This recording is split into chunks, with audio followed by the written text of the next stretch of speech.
رہی تھی دو super powers, اور دونوں جزیرہ نما عرب کے سر پر بیٹھے۔ اسی طرح ہرقل نے جب اس کو حضور کا نامہ مبارک پہنچا کہ پرختے اڑ گئے حضرت عمر رضی اللہ تعالیٰ عنہ کے ہاتھ میں، تو ان کے دلوں میں حضرت عمر کی دشمنی نے فرمایا پھر ایک چکی ذرا مجھے بھی بنا دینا۔ کہنے لگا آپ کے لیے تو میں ایسی چکی بناؤں گا کہ جس کی آواز دنیا بھر میں جائے گا۔ سب سے بڑا تو حسد تھا کہ 2000 سال سے حضرت عمر فاروق رضی اللہ تعالیٰ عنہ کا عہد خلافت، یہ اسلام کے ایکسپینشن کا دور ہے۔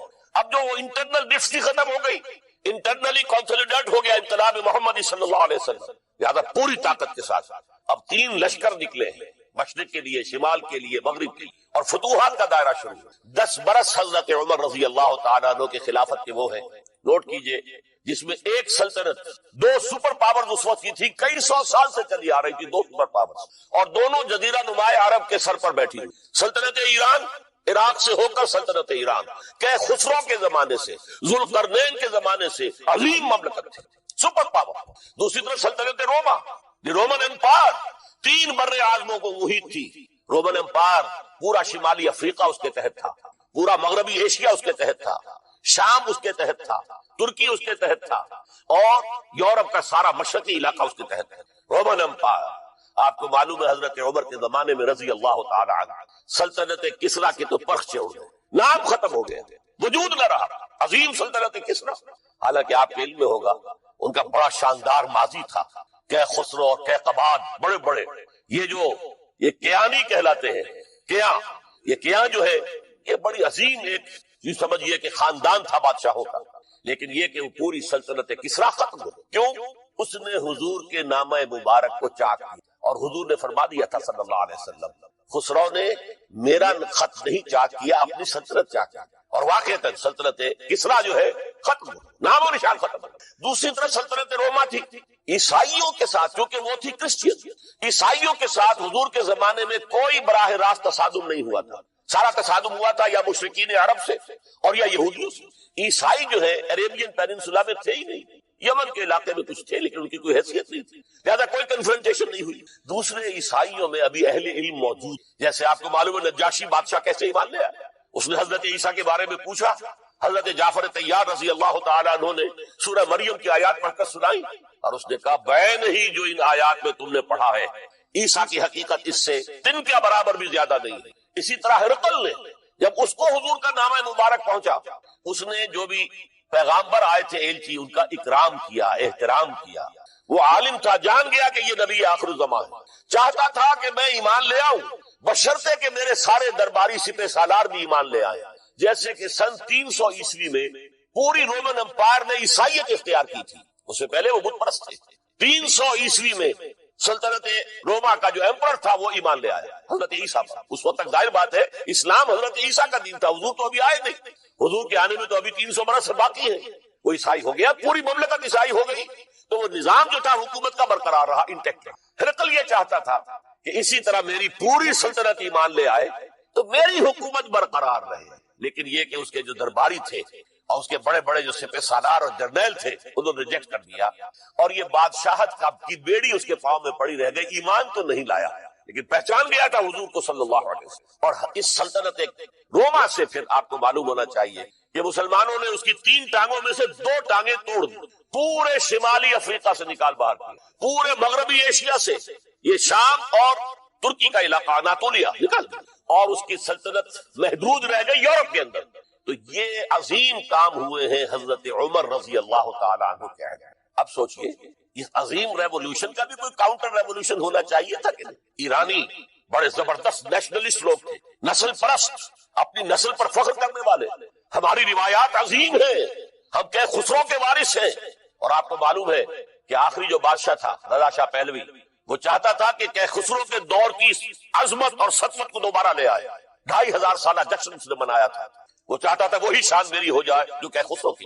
یہ جو ان کے اندر نیشنلزم تھا، جب ان کی سلطنت کے پرخچے اڑ گئے حضرت عمر رضی اللہ تعالیٰ عنہ کے ہاتھ میں، تو ان کے دلوں میں حضرت عمر کی دشمنی، وہ خون کے پیاسے ہو گئے عمر کے رضی اللہ تعالیٰ عنہ۔ میں یہاں آپ کو ذرا ایک حوالہ دے دوں، فردوسی نے جو شاہ نامہ لکھا، حالانکہ وہ مسلمان تھے لیکن چونکہ پرانے ایرانی ذہن کی عکاسی کر رہے تھے، تو انہوں نے جب کہ عرب فوجیں آئی ہیں تو اس نے ایران کا جو اپنے اوپر فخر تھا اس کی ترجمانی کرتے ہوئے لکھا ہے زشیر شتر خوردنو سوسمار عرب را بجائیس آیت قرار کہ تختے کیا را کنند آرزو تفو برتو ہے ترک ترداں تفو. یہ عرب اونٹنیوں کا دودھ پینے والے، گوہ کھانے والے. یہ گوہ ایک بڑی سی چھپکلی کا جیسا جانور ہوتا ہے جو صحرا کے اندر ہوتا ہے اور وہ اپنا ایک گھر بنا کر رہتا ہے، اسے کھاتے تھے. تو یہ گوہ کھانے والے، اونٹنیوں کا دودھ پینے والے عرب، آج ان کی یہ جرت، یہ جسارت، یہ ہمت کہ تختے کیا را کنند آرزو، کہ وہ آج آرزو کر رہے ہیں کہ کئے سلطنت کئے کا تخت جو ہے وہ ہمیں مل جائے. تفو برتو ہے چرخ درداں تفو، تف ہے تجھ پر اے گردش کرنے والے آسمان، تف ہے. لہذا اب کاؤنٹر ریولیوشنری موومنٹس آئی ہے. حضرت عمر کی شہادت اس کا نتیجہ. ہرمزان ایک جرنیل تھا اور اس کے جنگی جرائم اتنے شدید تھے ایرانی کے کہ واجب القتل. وہ گرفتار ہو کر حضرت عمر کے سامنے پیش کیا گیا.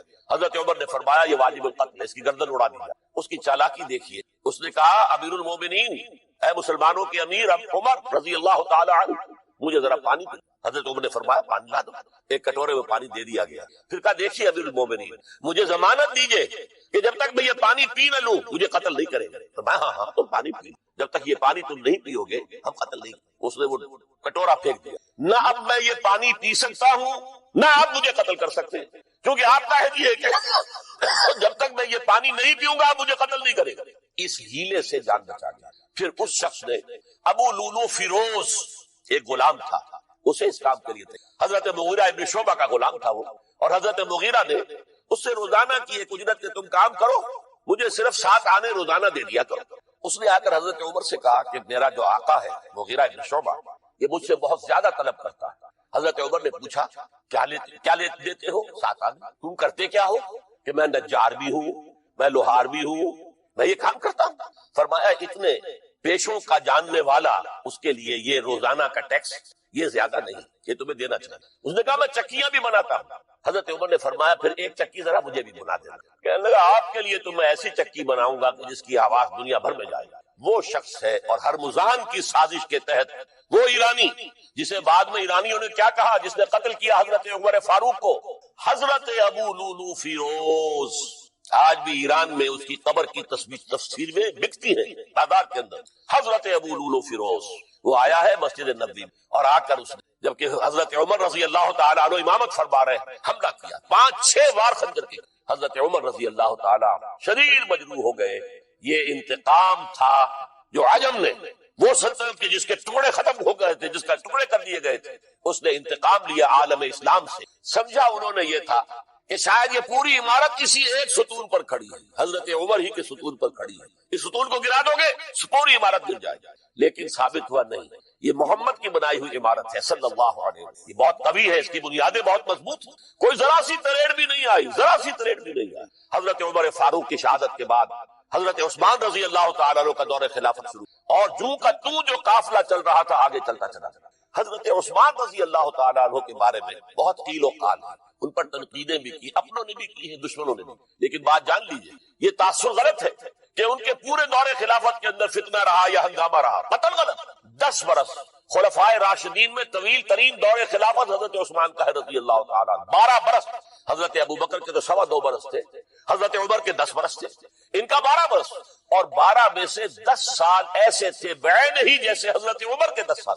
امن و امان ہے، سکون ہے، چین ہے، اور قافلہ اسلام بڑھ رہا ہے. فتوحات کا دائرہ بڑھتا چلا جا رہا ہے. فتوحات سیلاب کے مانند آگے بڑھ رہی ہے. تھنتا نہ تھا کسی سے سیل رواں ہمارا یہ سیل رواں کوئی روکنے والی کوئی طاقت دنیا میں رہی نہیں تھی. کسرا ختم، سلطنت ایران ختم، اور دوسری سپر پاور سلطنت روما، اس کی 3 میں سے 2 ٹانگیں توڑ دی گئی، 1 رہ گئی. اب کون تھا؟ خارج میں کوئی طاقت نہیں تھی جو اسلام کے اس سیلاب کو اور پوری نوع انسانی پر اتمام حجت اور اللہ کے دین کو پہنچانے کے راستے میں رکاوٹ بن. اب ایک فتنہ اٹھا. دیکھیے حضور کی کنفرنٹریشن 3 مذاہب سے ہوئی تھی. ایک مذہب مشرکین کا، شرک کا قلع قما کر دیا گیا جزیرہ نما عرب سے، ختم. انہوں نے کاؤنٹر ریولوشنری موومنٹس اٹھائیں. حضرت ابو بکر کے زمانے میں ان کو کرش کر دیا حضرت ابو بکر صدیق رضی اللہ تعالیٰ عنہ، چاہے ہزاروں صحابہ شہید ہوئے. اس کے بعد دوسری طاقت کون سی تھی؟ مذہبی یہودی. یہود کے 3 قبیلے مدینے میں آباد تھے، بنو قینقاع، بنو قریظہ، بنو نذیر، 2 کو مدینے سے نکال دیا گیا ان کی بدعہدی کی وجہ سے، حالانکہ حضور نے مدینہ تشریف لاتے ہی ان سے معاہدے کر دیے تھے۔ ان کا میثاق مدینہ یہ در حقیقت ایک پیکٹ تھا، جوائنٹ ڈیفنس آف مدینہ کا۔ مدینے پر اگر کوئی حملہ کرے گا، اور ظاہر بات یہ ہے کہ امکان تھا کہ مکے والے آ کر حملہ کریں، مشرکین مکہ، لیکن مدینے کا ہم تحفظ کریں گے مل کر، مسلمان اور یہود۔ لیکن انہوں نے ہر موقع پر وعدہ خلاف، پہلے بنو قینقاع نکالے گئے، پھر بنو نذیر نکالے گئے، غزوہ احزاب کے موقع پر بدترین جو ہے بدعہدی بنو قریظہ نے، اور ان کو بڑی سخت سزا دی گئی، کیونکہ انہوں نے خود کہا تھا کہ ہمارا فیصلہ سعد ابن معاذ رضی اللہ تعالی عنہ جو فیصلہ کر دیں گے وہ ہمارے حلیف ہے، جو فیصلہ کر دیں گے ہمیں قبول ہوگا۔ اور حضرت سعد نے تورات کے حکم کے مطابق فیصلہ کیا کہ ان کے جتنے جوان ہیں وہ قتل کر دیے۔ بڑی سخت سزا تھی کہ جو دی گئی ہے، اس میں کوئی شک نہیں۔ پھر ان کا اڈا تھا بہت بڑا خیبر میں، وہ نکال دیا گیا، وہاں سے انہیں نکالا گیا، اس کے اوپر مسلمانوں نے قبضہ کیا۔ جیسا کہ میں نے عرض کیا، عیسائیوں سے کوئی کنفرنٹیشن نہیں ہوئی، لیکن ان 2 کے ساتھ ایک مشرکین عرب کا خاتمہ ہوا اور ایک جزیرہ نما عرب سے یہودیوں کا خاتمہ، لہذا ان کے اندر جلن تھی، انتقام کی آگ تھی۔ سب سے بڑا تو حسد تھا کہ 2000 سال سے نبوت اور رسالت ہمارے پاس تھی، موسیٰ سے لے کر عیسیٰ تک علیہ الصلوۃ والسلام، 1400 برس ہماری تاریخ کے وہ ہے کہ کوئی ایک لمحہ بھی نہیں تھا کہ کوئی نبی موجود نہ ہو۔ نوٹ کیجئے اس بات، حضرت موسیٰ 1400 قبل مسیح اور حضرت عیسیٰ سن عیسوی کا آغاز، ان 1400 سالوں میں مسلسل نبوت بنی اسرائیل میں، یہ حدیث ہے بخاری شریف کی، کانت بنو اسرائیل تسوسہم الانبیاء، بنی اسرائیل کی حکومت، ریاست، سیاست کا کام انبیاء کرتے تھے۔ اذا ہلک نبی خلفہ نبی، جب بھی نبی کا انتقال ہوتا تھا ان کا خلیفہ دوسرا نبی ہوتا تھا۔ یہ چین ٹوٹی نہیں، 1400 برس آپ کو معلوم ہے حضرت داؤد بادشاہ بھی ہے، خلیفہ بھی ہے، نبی بھی ہے، ان کے بیٹے حضرت سلیمان بادشاہ بھی ہے، نبی بھی ہے، خلیفہ بھی ہے۔ اسی طریقے سے یہ سلسلہ چلتا رہا، تورات انہیں دی گئی، انجیل انہیں دی گئی، زبور انہیں دی گئی، بے شمار صحیفے اور دوسرے چھوٹے نبیوں کو دیے گئے، لیکن پھر اللہ تعالیٰ نے نبی آخر الزماں کی حیثیت سے محمد الرسول اللہ کو چن لیا، جو اسرائیلی نہیں تھے، جو اسماعیلی تھے، حضرت ابراہیم کے بڑے صاحبزادے حضرت اسماعیل علیہ السلام کی اولاد۔ اس پر انہیں سخت رنج، حالانکہ وہ پہچانتے تھے حضور کو، ان کی کتابوں میں جو نشانیاں لکھی تھی وہ پوری حضور پر جو ہے منطبق ہو رہی تھی۔ قرآن کہتا ہے یعرفونہ کما یعرفون ابناءہم، وہ ایسے پہچانتے ہیں محمد کو صلی اللہ علیہ وسلم جیسے کہ اپنے بیٹوں کو پہچانتے ہیں، لیکن انہوں نے نہیں مانا۔ بدترین دشمن، حسد کی آگ میں جلنے والے، اور آج تک وہی معاملہ ہے، ان کی نیچر تبدیل نہیں ہوئی۔ اب جو کچھ قیامت صغریٰ آنے والی ہے مڈل ایسٹ میں، عراق پر حملے کے بعد جو کچھ ہوگا، اس سب کی سازش کس نے کی؟ یہود، یہ ساری اسرائیلی سازش۔ بہرحال یہ علیحدہ بات ہو جائے گی۔ اب انتقام یہودیوں کا آیا، یہودیوں کو یہ معلوم تھا ہم تعداد میں اتنے کم ہیں اور ڈسپرسڈ ہیں۔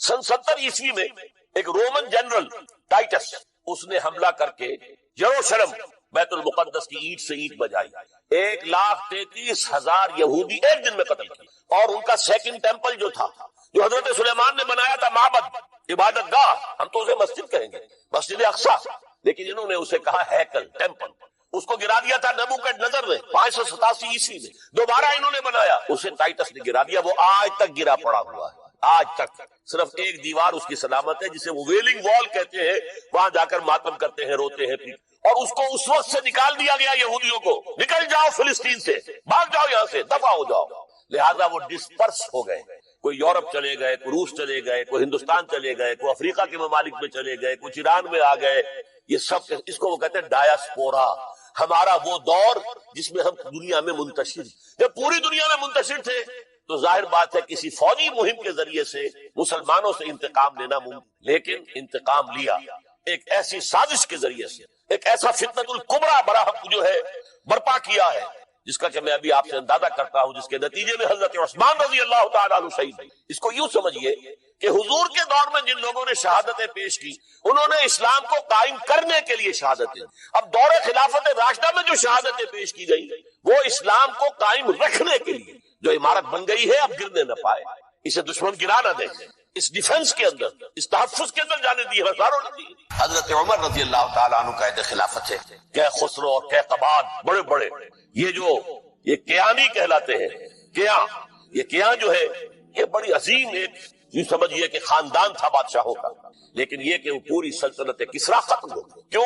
اس نے حضور کے نامہ مبارک کو چاک کیا اور حضور نے فرما دیا تھا صلی اللہ علیہ وسلم خسرو نے میرا خط نہیں چاک کیا، اپنی سلطنت چاک کیا، اور واقعتاً سلطنت کسرا جو ہے ختم ہو، نام و نشان ختم ہو۔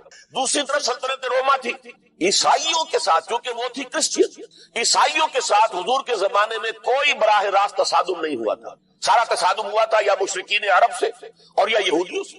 عیسائی جو ہے عربین پیننسولا میں تھے ہی نہیں، یمن کے علاقے میں کچھ تھے لیکن ان کی کوئی حیثیت نہیں تھی، لہذا کوئی کنفرنٹیشن نہیں ہوئی۔ دوسرے عیسائیوں میں ابھی اہل علم موجود، جیسے آپ کو معلوم ہے نجاشی بادشاہ کیسے ایمان لے آیا، اس نے حضرت عیسیٰ کے بارے میں پوچھا، حضرت جعفر طیار رضی اللہ تعالیٰ عنہ نے سورہ مریم کی آیات پڑھ کر سنائی اور اس نے کہا بین ہی جو ان آیات میں تم نے پڑھا ہے عیسیٰ کی حقیقت اس سے دن کے برابر بھی زیادہ نہیں ہے۔ اسی طرح ہرقل نے جب اس کو حضور کا نامہ مبارک پہنچا، اس نے جو بھی پیغامبر آئے تھے ایلچی ان کا اکرام کیا، احترام کیا، وہ عالم تھا، جان گیا کہ یہ نبی آخر الزمان ہے، چاہتا تھا کہ میں ایمان لے آؤں بشرطے کہ میرے سارے درباری سپہ سالار بھی ایمان لے آئے۔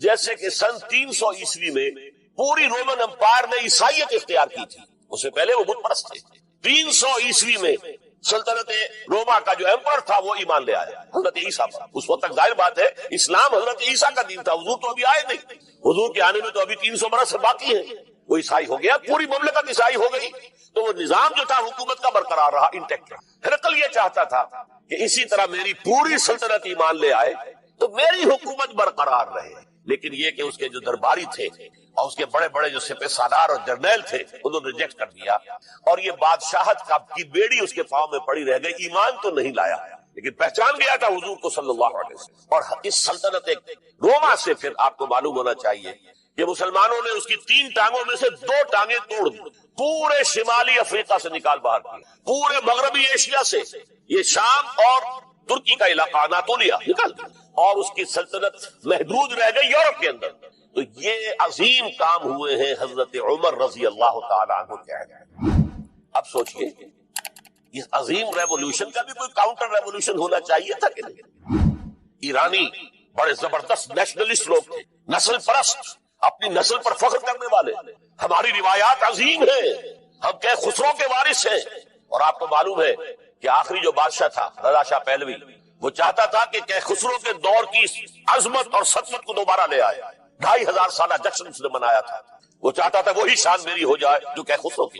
یہ جو ان کے اندر نیشنلزم تھا، جب ان کی سلطنت کے پرچے اڑ گئے حضرت عمر رضی اللہ تعالیٰ عنہ کے ہاتھوں، تو ان کے دلوں میں حضرت عمر کی دشمنی، وہ خون کے پیاسے ہو گئے عمر کے رضی اللہ تعالیٰ عنہ۔ میں یہاں آپ کو ذرا ایک حوالہ دے دوں، فردوسی نے جو شاہ نامہ لکھا، حالانکہ وہ مسلمان تھے لیکن چونکہ پرانے ایرانی ذہن کی عکاسی کر رہے تھے، تو انہوں نے جب کہ عرب فوجیں آئی ہیں تو اس نے ایران کا جو اپنے اوپر فخر تھا اس کی ترجمانی کرتے ہوئے لکھا ہے، زشیر شتر خوردن و سوسمار عرب را باجائیست آیت قرار کہ تخت کیارا کنند آرزو تفو برتو ہے ترک کرداں تفو۔ یہ عرب اونٹنیوں کا دودھ پینے والے، گوہ کھانے والے، یہ گوہ ایک بڑی سی چھپکلی کا جیسا جانور ہوتا ہے جو صحرا کے اندر ہوتا ہے، اور وہ اپنا ایک گھر بنا کر رہتا ہے، اسے کھاتے تھے۔ تو یہ گوہ کھانے والے، اونٹنیوں کا دودھ پینے والے عرب، آج ان کی یہ جرت، یہ جسارت، یہ ہمت کہ تخت کیارا کنند آرزو،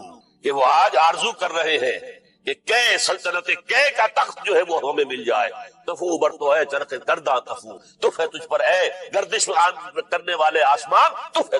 لہذا اب کاؤنٹر ریولوشنری موومنٹس آئی ہے، حضرت عمر کی شہادت اس کا نتیجہ۔ ہرمزان ایک جرنیل تھا اور اس کے جنگی جرائم اتنے شدید تھے ایرانی کے کہ واجب القتل، وہ گرفتار ہو کر حضرت عمر کے سامنے پیش کیا گیا۔ حضرت عمر نے فرمایا یہ واجب القتل ہے، اس کی گردن اڑا دی جائے۔ اس کی چالاکی دیکھیے، اس نے کہا امیر المومنین، اے مسلمانوں کے امیر عمر رضی اللہ تعالی عنہ، مجھے ذرا پانی دے۔ حضرت عمر نے فرمایا پانی لا دو، ایک کٹورے میں پانی دے دیا گیا۔ پھر کہا دیکھیے امیر المومنین، مجھے ضمانت دیجئے کہ جب تک میں یہ پانی پی نہ لوں مجھے قتل نہیں کرے گا۔ فرمایا ہاں ہاں تم پانی پی لو، جب تک یہ پانی تم نہیں پیو گے ہم قتل نہیں کریں۔ اس نے وہ کٹورا پھینک دیا، نہ اب میں یہ پانی پی سکتا ہوں نہ آپ مجھے قتل کر سکتے، کیونکہ آپ کا ہے کہ جب تک میں یہ پانی نہیں پیوں گا آپ مجھے قتل نہیں کرے گا۔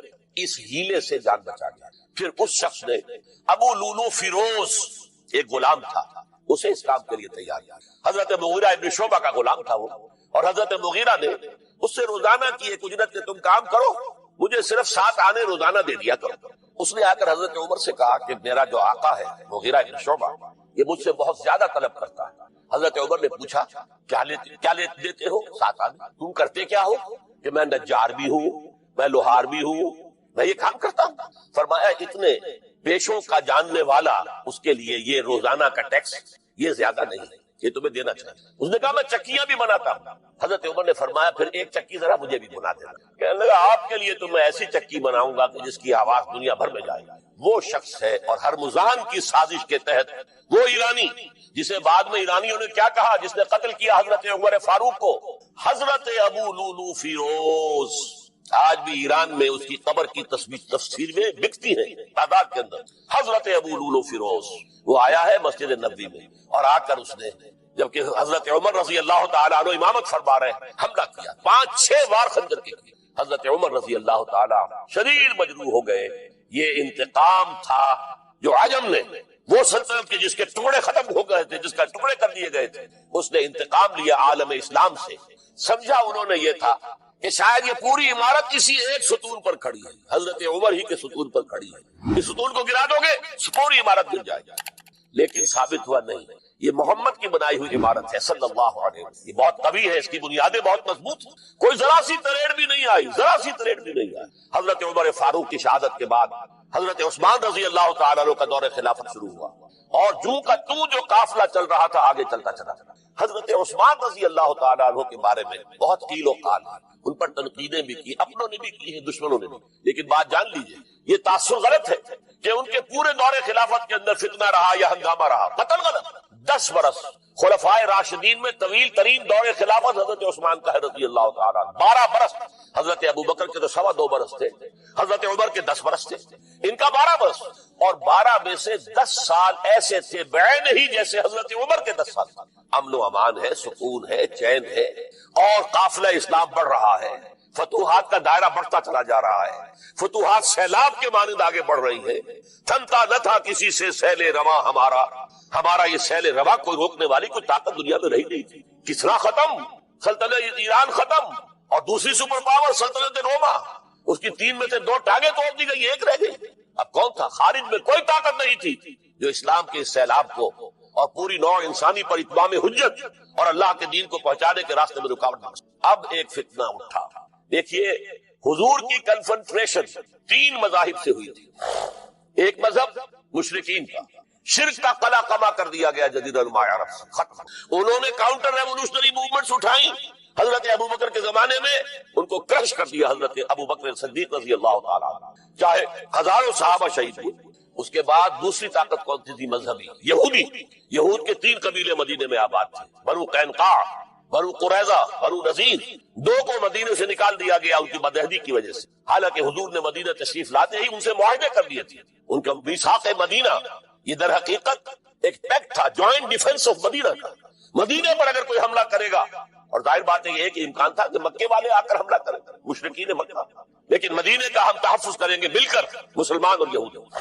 لیکن انہوں نے ہر موقع پر وعدہ خلاف، پہلے بنو قینقاع نکالے گئے، پھر بنو نذیر نکالے گئے، غزوہ احزاب کے موقع پر بدترین جو ہے بدعہدی بنو قریظہ نے، اور ان کو بڑی سخت سزا دی گئی، کیونکہ انہوں نے خود کہا تھا کہ ہمارا فیصلہ سعد ابن معاذ رضی اللہ تعالی عنہ جو فیصلہ کر دیں گے وہ ہمارے حلیف ہے، جو فیصلہ کر دیں گے ہمیں قبول ہوگا۔ اور حضرت سعد نے تورات کے حکم کے مطابق فیصلہ کیا کہ ان کے جتنے جوان ہیں وہ قتل کر دیے جائیں۔ بڑی سخت سزا تھی کہ جو دی گئی ہے، اس میں کوئی شک نہیں۔ پھر ان کا اڈا تھا بہت بڑا خیبر میں، وہ نکال دیا گیا، وہاں سے انہیں نکالا گیا، اس کے اوپر مسلمانوں نے قبضہ کیا۔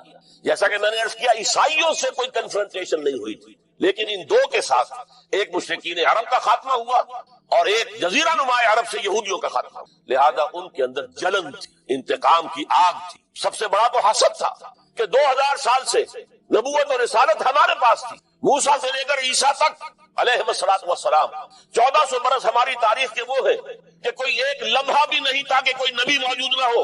نوٹ کیجیے اس بات، حضرت موسیٰ 1400 قبل مسیح اور حضرت عیسیٰ سن عیسوی کا آغاز، ان 1400 سالوں میں مسلسل نبوت بنی اسرائیل میں رہی۔ یہ حدیث ہے بخاری شریف کی، کانت بنو اسرائیل تسوسہم الانبیاء، بنی اسرائیل کی حکومت، ریاست، سیاست کا کام انبیاء کرتے تھے. اذا ہلاک نبی خلفہ نبی، جب بھی نبی کا انتقال ہوتا تھا ان کا خلیفہ دوسرا نبی ہوتا تھا. یہ چین ٹوٹی نہیں. 1400 برس آپ کو معلوم ہے حضرت داؤد بادشاہ بھی ہے، خلیفہ بھی ہے، نبی بھی ہے. ان کے بیٹے حضرت سلیمان بادشاہ بھی ہے، نبی بھی ہے، خلیفہ بھی ہے. اسی طریقے سے یہ سلسلہ چلتا رہا. تورات انہیں دی گئی، انجیل انہیں دی گئی، زبور انہیں دی گئی، بے شمار صحیفے اور دوسرے چھوٹے نبیوں کو دیے گئے. لیکن پھر اللہ تعالیٰ نے نبی آخر الزماں کی حیثیت سے محمد الرسول اللہ کو چن لیا، جو اسرائیلی نہیں تھے، جو اسماعیلی تھے. حضرت ابراہیم کے بڑے صاحبزادے حضرت اسماعیل علیہ السلام کی اولاد. اس پر انہیں سخت رنج، حالانکہ وہ پہچانتے تھے حضور کو. ان کی کتابوں میں جو نشانیاں لکھی تھی وہ پوری حضور پر جو ہے منطبق ہو رہی تھی. قرآن کہتا ہے یعرفونہ کما یعرفون ابناءہم، وہ ایسے پہچانتے ہیں محمد کو صلی اللہ علیہ وسلم جیسے کہ اپنے بیٹوں کو پہچانتے. لیکن انہوں نے نہیں مانا. بدترین دشمن، حسد کی آگ میں جلنے والے، اور آج تک وہی معاملہ ہے. ان کی نیچر تبدیل نہیں ہوئی. اب جو کچھ قیامت صغریٰ آنے والی ہے مڈل ایسٹ میں، عراق پر حملے کے بعد جو کچھ ہوگا، اس سب کی سازش کس نے کی؟ یہود. یہ ساری اسرائیلی سازش. بہرحال یہ علیحدہ بات ہو جائے گی. اب انتقام یہودیوں کا آیا. یہودیوں کو یہ معلوم تھا ہم تعداد میں اتنے کم ہیں اور ڈسپرسڈ ہیں. سن 70 عیسوی میں ایک رومن جنرل ٹائٹس، اس نے حملہ کر کے یروشلم بیت المقدس کی اینٹ سے اینٹ بجائی. 1,33,000 یہودی ایک دن میں قتل کی. اور ان کا سیکنڈ ٹیمپل جو تھا، جو حضرت سلیمان نے بنایا تھا، معبد، عبادت گاہ، ہم تو اسے مسجد کہیں گے، مسجد اقصیٰ، لیکن انہوں نے اسے کہا ہیکل، ٹیمپل. اس کو گرا دیا تھا نبوکڈنیزر نے 587 عیسوی میں. دوبارہ انہوں نے بنایا، اسے ٹائٹس نے گرا دیا. وہ آج تک گرا پڑا ہوا ہے. آج تک صرف ایک دیوار اس کی سلامت ہے جسے وہ ویلنگ وال کہتے ہیں. وہاں جا کر ماتم کرتے ہیں، روتے ہیں. اور اس کو اس وقت سے نکال دیا گیا یہودیوں کو، نکل جاؤ فلسطین سے، بھاگ جاؤ یہاں سے، دفع ہو جاؤ. لہذا وہ ڈسپرس ہو گئے. کوئی یورپ چلے گئے، کوئی روس چلے گئے، کوئی ہندوستان چلے گئے، کوئی افریقہ کے ممالک میں چلے گئے، کچھ ایران میں آ گئے. یہ سب اس کو وہ کہتے ہیں ڈایاسپورا. ہمارا وہ دور جس میں ہم دنیا میں منتشر تھے. جب پوری دنیا میں منتشر تھے تو ظاہر بات ہے کسی فوجی مہم کے ذریعے سے مسلمانوں سے انتقام لینا ممکن نہیں. لیکن انتقام لیا ایک ایسی سازش کے ذریعے سے. ایک ایسا فتنۃ الکبریٰ برحق جو ہے برپا کیا ہے، جس کا کہ میں ابھی آپ سے اندازہ کرتا ہوں، جس کے نتیجے میں حضرت عثمان رضی اللہ تعالیٰ عنہ شہید. اس کو یوں سمجھیے کہ حضور کے دور میں جن لوگوں نے شہادتیں پیش کی، انہوں نے اسلام کو قائم کرنے کے لیے شہادتیں. اب دور خلافت راشدہ میں جو شہادتیں پیش کی گئی وہ اسلام کو قائم رکھنے کے لیے. جو عمارت بن گئی ہے اب گرنے نہ پائے، اسے دشمن گرا نہ دے، اس ڈیفنس کے اندر، اس تحفظ کے اندر جانے دیے. ہزاروں نے دی. ان پر تنقید کا حق آپ کو حاصل ہے، ان سے اختلاف کا حق آپ کو حاصل ہے. وہ حاکم مطلق نہیں ہے، وہ عامل نہیں ہے. آپ کو معلوم ہے کہ حضرت عمر فاروق کے کرتے کے اعتبار سے جو ہے وہ تنقید ہو گئی. تنقید کرنے والا کون تھا؟ سلمان فارسی رضی اللہ تعالیٰ عنہ، جن کے بارے میں حضور نے فرمایا سلمانو منا اہل البیت، یہ تو ہمارے اہل بیت میں سے اتنا قریب. حضور حضرت عمر خطبہ دے رہے ہیں اور وہ کہتے ہیں کھڑے ہو کر لا سمع ولا طاعہ، نہ سنیں گے نہ اطاعت کریں گے. کلمہ بغاوت ہے. تو کوئی ناگواری کا احساس نہیں. مجمع عام میں بات ہے. کیا بات ہے؟ یہ جو کرتا آپ نے پہنا ہے یہ ان یمنی چادروں سے بنا ہے جو مال غنیمت میں آئی ہے. اور جتنی ٹکڑا جو ہے ہر مسلمان کو ملا، اس سے کرتا نہیں بنتا. اور آپ ہے بھی طویل القامت، آپ کا کرتا کیسے بن گیا؟ فرماتے ہیں عبداللہ سے، اپنے بیٹے سے، عبداللہ ابن عمر رضی اللہ تعالیٰ عنہ، عبداللہ تم وضاحت کر دو. وہ کھڑے ہو کہتے ہیں نہ میرا کرتا بن رہا تھا نہ ابا جان کا، میں نے اپنے